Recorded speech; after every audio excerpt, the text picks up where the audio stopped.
Handicapper Steve here, handicapping the racing from Aqueduct Racetrack here on Sunday. It is the 25th of September 2022. Gonna look at the ninth race from the Big A, Belmont, the Big A. But before I get on to that, remember to please follow me on Twitter at Horse Racing Kid 5 for more selections for race courses around the world.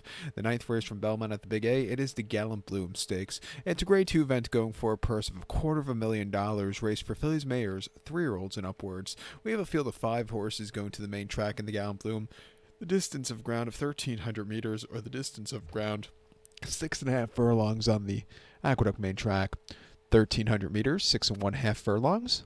And I'll show the diagram. It just gives me a second to look down my notes. Just bear with me.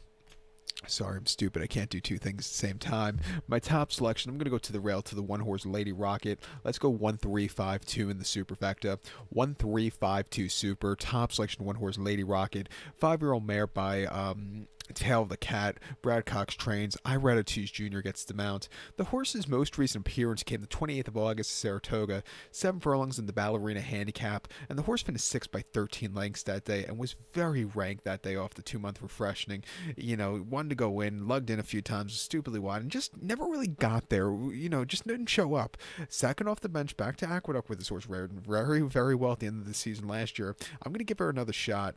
2 back in the Chicago handicap at Churchill, 7 furlongs, 25th of June. She won by 2 3/4 lengths, and on the front end all throughout, she quickened up nicely. She had a good pace with running on the front end, and it was an all-around good race for her there. And then prior to that in New York at Belmont, 1 mile in the ruffian on the mud on the 8th of May, she finished 3rd by 4.5 lengths. Search results really freaked that day. This horse is just over the even favorite. Really just never showed up and kind of hit the wall there. And then prior to that in the Madison at Keeneland on the mud over the 7, the horse finished 4th by 5.5 lengths that day. Was with the pace setters, but then completely crumbled. Definitely off the bench, need the race. This horse doesn't run very well fresh. When she has a second off the bench, that's where she runs better, and as the season gets on, she gets better. She actually won the Go for One handicap in her final start of 2021 here at Aqueduct, going the mile trip, winning by 9 on the front and all throughout. She could have probably won by more, but that was a very good run. And then the slop and the pumpkin pie at Belmont on Halloween, winning by a head, dueling on the front end. She was very game late, and she got the job done. She actually placed in this race behind Bella Sophia in this one last year, where she ran her heart out there. Coming here, training well at Belmont, I'm going to give her a shot.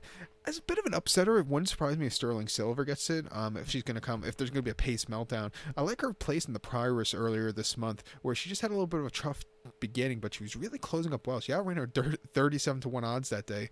Prior to that, in the test, she finished 4th by 11 1/4 lengths that day. She was just very wide, not really closing up there, and then had a decent 3rd in the victory ride. She likes running here at Aqueduct. You know, she'll have to have the racing luck gods on her side, but it wouldn't surprise me if she gets there if there's going to be a pace meltdown. 12-1, I'll use her on the ticket. Depending on her price, maybe I'll even do a small win wager on her. But to recount my selection for the ninth from the Big A, it's the Grade 2 Gallant Bloom. Let's take the 1-horse Lady Rocket. Give kudos to the 3-horse Sterling Silver. 1-3-5-2 super. 1-3 in your multi-race. So good luck to all, and please follow me on Twitter at Horse Racing Kid 5. Good luck, everybody.